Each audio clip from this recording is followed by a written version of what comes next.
Recorded, edited, and polished just for you. Welcome to Let's Hang Out. What is going on, guys? Welcome back to another episode of Let's Hang Out. Today's going to be an interesting one. Coming into this with a few ideas in mind, a few things we talked about previously in other episodes. Story time is something that I've thought about as an idea off and on for a while, and I really want to get introduced when we have more guests on here on a more regular basis. I feel like it kind of goes hand in hand with doing podcasts and having those interviews, or however you want to call it. When we have other people on here and we're talking, I feel like stories are inevitably going to happen. And with mine, when it's a solo story like today's going to be, I really want to make that personal connection with you guys. It's that moment of pulling back the curtain a little bit and having a good laugh at something that just crossed my mind, something that I don't remember what exactly triggered it, but it was a flashback to something that happened way back.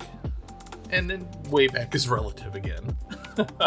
I'm not that old, but way back for me is not so way back for you guys. But, let's just get into it. It'll make more sense as we go along here.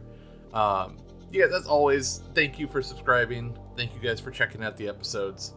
If you want to get involved in this topic, on Twitter at Let's Hang Out Pod, use the hashtag Let's Hang Out Pod, and let's talk story time. And I say I don't know what brought it up, or what brought it on, or what brought on the story, but honestly, I kind of do. Again, leading into it, it'll make a lot more sense here. So, we're talking to my kids, and other parents, please chime in if this has happened to you guys. So we're talking to the kids about stuff they're doing in school, and my youngest is in a dual language program. So she's learning how to speak Spanish while she's doing her pre-K English stuff. And it's like a 90-10, 80-20 split, something like that, Spanish to English. So she's picking up a lot. She speaks better Spanish than I do. And I learned mine from my mom, who is fluent in Spanish. Didn't use it often, often around us. But I've learned mine from her. I've learned a little bit from my grandma, who I'm no longer associated with. Long, complicated story. We'll get into that in another episode. And then a large chunk of it was from friends who spoke Spanish and from Spanish class at school. And now when I say Spanish class, what's the first thing that pops in your head? Is it a teacher coming in elementary school for short periods during the week and teaching you a little bit of Spanish, 2 or 3 times a week? Or did you immediately jump to like a high school or college class where you're sitting in a classroom dedicated to learning that language? So either one of those I would have believed is a normal thing. But according to my kids, and this is more for my 2 older kids, one's in high school, one's in middle school, apparently they don't do Spanish class anymore in elementary school. And that's my first memory of learning Spanish, was sitting in school, sitting in class, and it was 2 or 3 times a week, we'd have a teacher who would come in and we would learn Spanish. And we would learn just basic Spanish things. Hello, how are you? Good morning, good evening, good night, blah, blah, blah. And it went on from there. We'd learn kind of the basic conversational pieces and how to get to and from things. And that was something that just kind of gradually grew with us each year until we hit middle school. And then in middle school, you had an option to take a Spanish class, a Spanish elective. And then high school, same thing. Our high school at least, opened up, and we had multiple languages to work with. Spanish, Japanese, German, Latin was an option. There was one other I can't remember. But those were available to us. And talking to my kids, it wasn't a thing. And the weird thing is, my 2 oldest kids were in the same school district that my wife and I were in when this was going on. So it's not like it was a completely different area and different schools and things like that. They were literally in the same district under the same curriculum that we had when we were kids. Albeit that it was 15, 20 years prior, but I was just kind of assuming that was a regular thing that carried on. And then, as I'm hearing from others other friends of ours with kids and talking about their stuff when we, talk about our youngest and her Spanish immersion class, they didn't have it either. Some of them went to the same district as we did, and some of them did not. Some of them were in other districts, in one of our neighboring districts. And it was this weird reality that, like, education is so vastly different a few miles apart. So even though it was just, a distance thing, and I figured, okay, maybe it's just in our state. Like, maybe, I don't know. I got really curious about it, so I started asking some of my other friends in other states, friends that I've made through my video games and things like that, our social networks and such.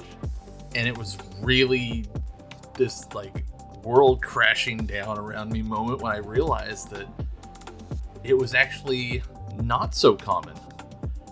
I know that's kind of that whole mindset. You're like, oh, well, we're doing this and everybody else does it kind of thing when you're younger. But it was interesting to find out that friends that are also in my age range did not have Spanish in elementary. They did not have a Spanish teacher that came in, or any kind of a language teacher that came in.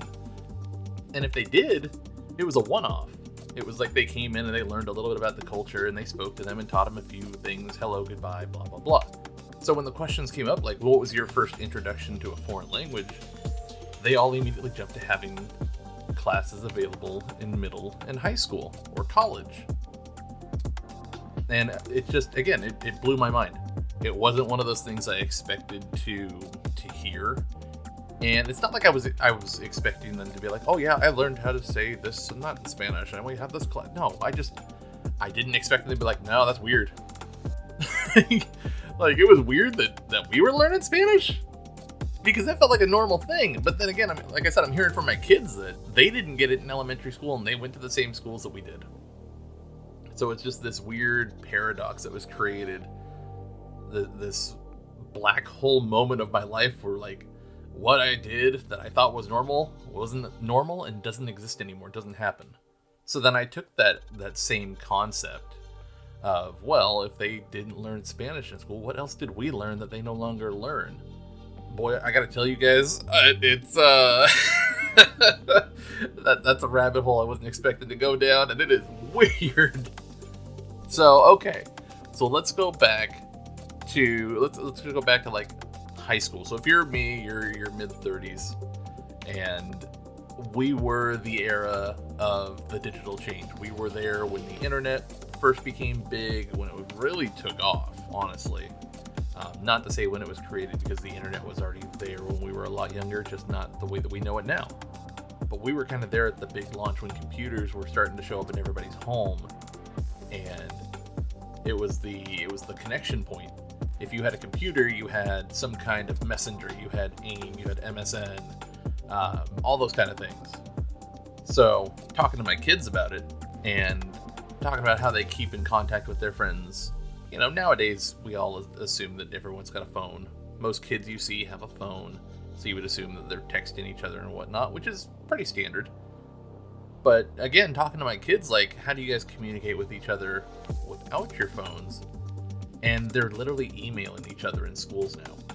So I don't know how aware you guys are with how school structures are set up, but so far we've been in 2 different school districts, and it's been the same for both of them. And from what I'm hearing from my nephew and from we call them our nephews. It's my wife's best friend's kids. But hearing their stories from other districts and stuff, it's the same over there. So I'm assuming that it's the same across the board. But they're using Google Classroom, so they're emailing each other. They're literally emailing each other to and from with their information, with what's going on, having little fun conversations. It was such a weird thing, because when I was in school, at the high school level, and this is going, again, right when things were taking off, like, if you had a cell phone, you were one of the cool kids, because cell phones were just coming up and they weren't so small and easy to carry. They were awkward. Or if you had one of the fancy ones, you either had the Nokia brick, which fit perfectly in everybody's pocket, or you had one of the clamshell flip phones. If you were really cool, you had a Sidekick, which, for you guys that are not familiar, that was a phone that was like, it's a little bigger than what our standard phones are now, about a 6.5-inch phone. But The screen rotated up. It had a pivot point in the center. What was the top of the screen when it was in closed form had a pin, and it swung up and did a 180, rotated above the phone at that pivot point, exposing a keyboard, and you could type your messages out that way. And that was like the cool thing. You know, we didn't have the uniform flat phones, no buttons like we have now. The hearing that they were emailing each other just was like this weird thing, because emailing my friends wasn't a regular thing.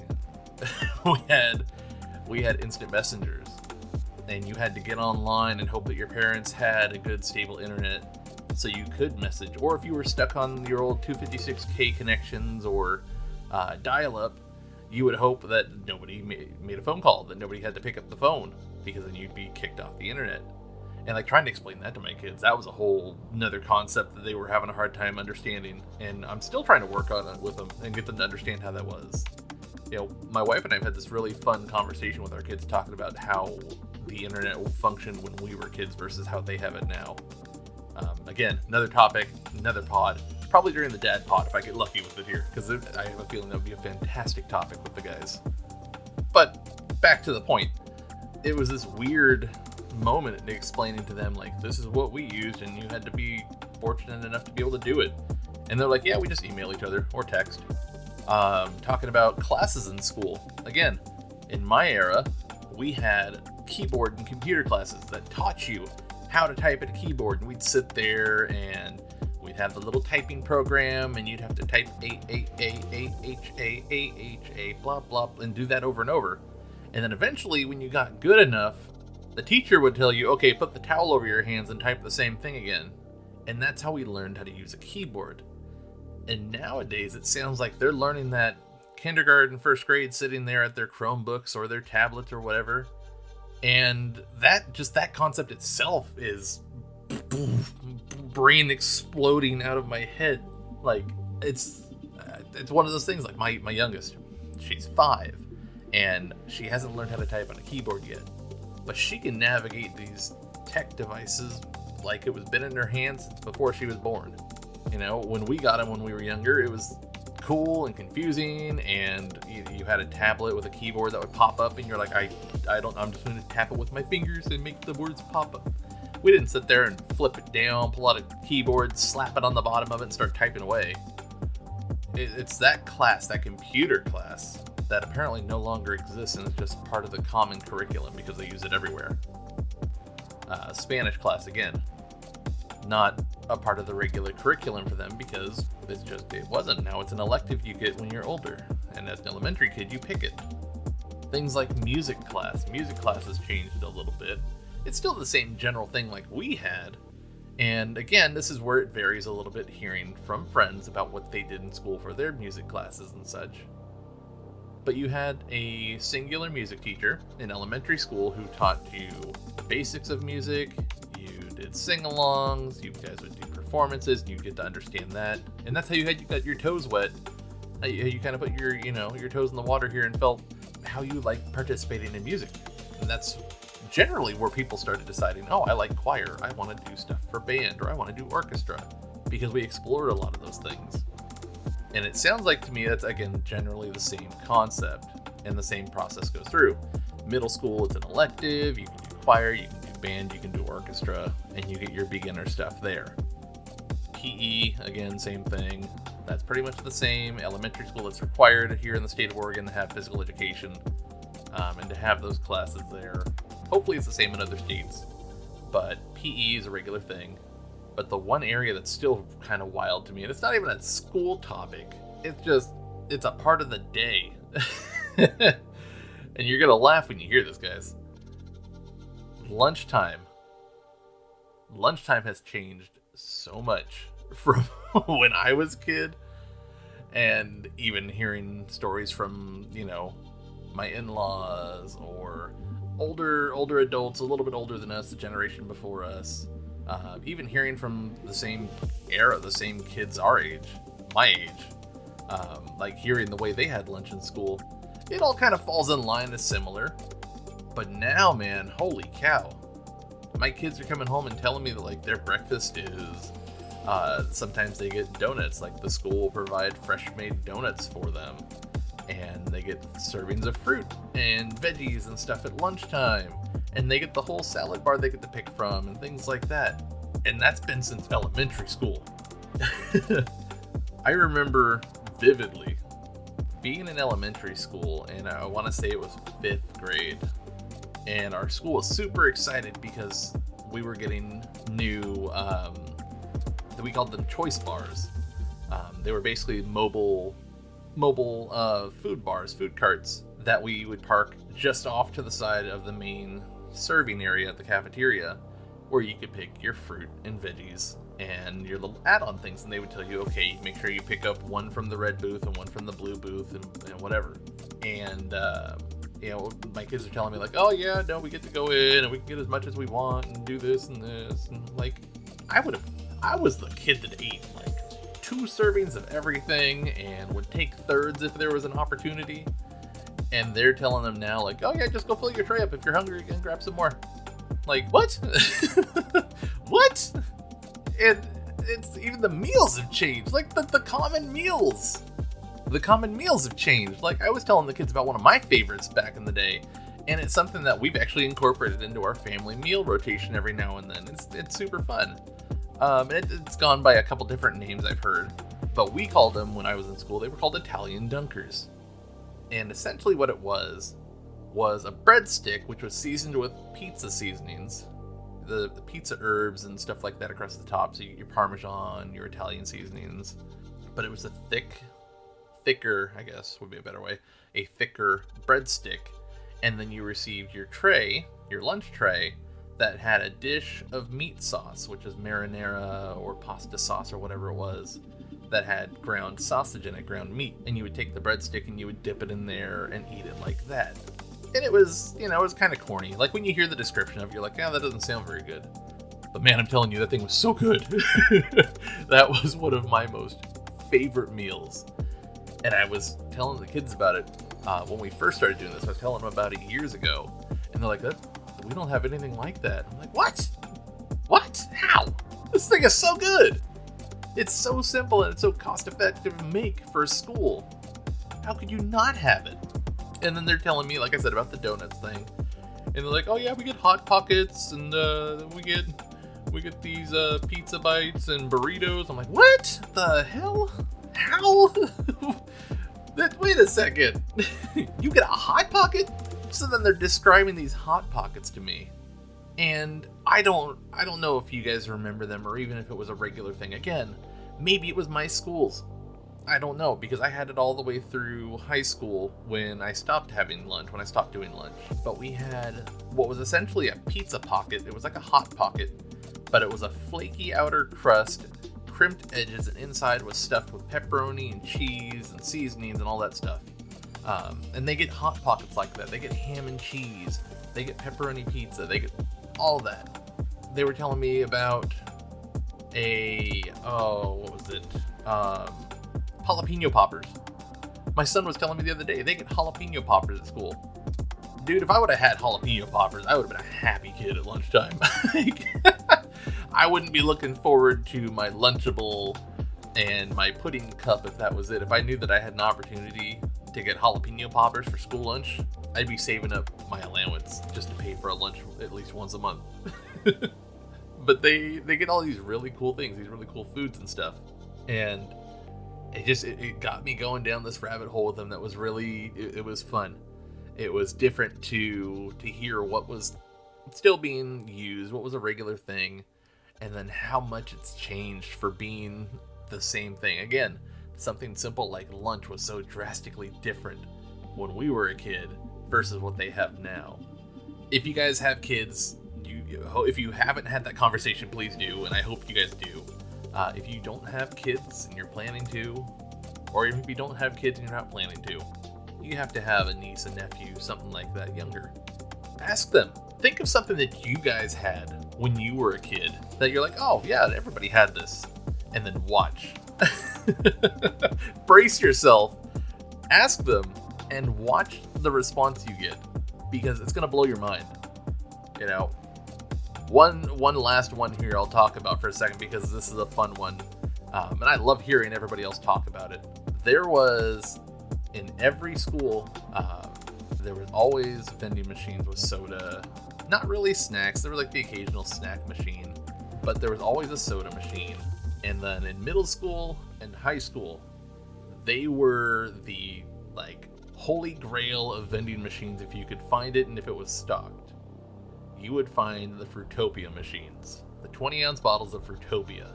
And that's a name, again, I haven't heard in a long time. It's Fruitopia, which I'm actually going to look that up once we're done here with this recording. You know what? I'm actually going to look it up right now. I'm going to look it up. So I'm going to pause, and we're going to do a time jump here to what I find. Okay, we're back. So this is an interesting thing I figured out. So Fruitopia, again, if you know it, you know it, discontinued in 2003. I was still getting that in my senior year. At least I feel like I was. Actually, no, now that I'm thinking about it, because I didn't do regular PE class, and it was right outside of our gym. Maybe it was gone before I graduated. But yeah, so apparently it was discontinued in 2003, and Fruitopia actually belongs to Minute Maid. It was the original Minute Maid brand, or one of the original Minute Maid brands, owned by Coca-Cola. And with the success of Snapple, they started coming up with these fun flavors. And it sounds like a lot of them over the years have actually been revamped and reintroduced under the Minute Maid name without their fun flavor titles. Like, I remember there was a raspberry psychic lemonade. That was one of my favorites. And yeah, so telling the kids, we used to have soda vending machines. We had the Fruitopia machine, and that was the holy grail. You know, those things don't exist anymore. Like the high schools, walking through the high school for my son, I think I've seen 2 vending machines, and it was mostly water and snacks. I'm okay with that, because a couple years back they had put it into law, at least here in Oregon, I think it was nationally, where soda machines were being taken out of schools. And again, I get it, I understand why, 100%. But telling them yeah, we used to be able to walk through in between classes, we'd stop over and grab ourselves a soda and some M&Ms, and we go to our next class, and it felt like the one achievement out of this entire trip through time with my kids, where I was like, ha, I had it better than you. Because that was also the era when drinks were getting crazy, and everybody was hyped up on sugar in class. We had Vanilla Coke was brand new, the original Sprite remix, Pepsi Blue, which I wish they would bring back, Surge, Vault, things like that. The classic sodas I remember as a kid and enjoying. And let's not even get into snacks, because I'll get into a nostalgia episode here talking about discontinued foods and stuff that I wish they would bring back, and things that I remember that I haven't heard anybody else talk about. But then when we talk about it, oh my god, I remember! Because I want to see how you guys feel about some of those too. I love the reactions I get from my friends, and I'd love to hear from you guys on it. But this feels like a good stopping point right here. It's kind of the wrap of the story time here. Went a little all over the place, but the general topic of just talking to my kids and going down that rabbit hole of what's changed and getting to share with them my side versus what they have going on, it's wild, man. It's really wild. But again, on that note, let's wrap things up. Let's call it good here. We'll save quite a few of these. I'm gonna jot these down for some more episodes to talk about, and I'd love to get you guys involved. If you're someone who's cool with just chatting and having fun and going off on a tangent on a random topic, message me. Tag me in a tweet at Let's Hang Out Pod. Use the hashtag Let's Hang Out Pod and throw topics out there, guys. If there's something you want to see if maybe I can talk about, maybe we have a connection somewhere, or you're just curious where my head's at with this kind of stuff, throw it out there. It might make it onto an episode. But I appreciate you guys listening. As always, thank you guys so much for your time. Thank you guys for hanging out. I will catch you guys on another episode here soon. Got a lot to talk about, a lot of fun things coming up. I will catch you guys later. See ya!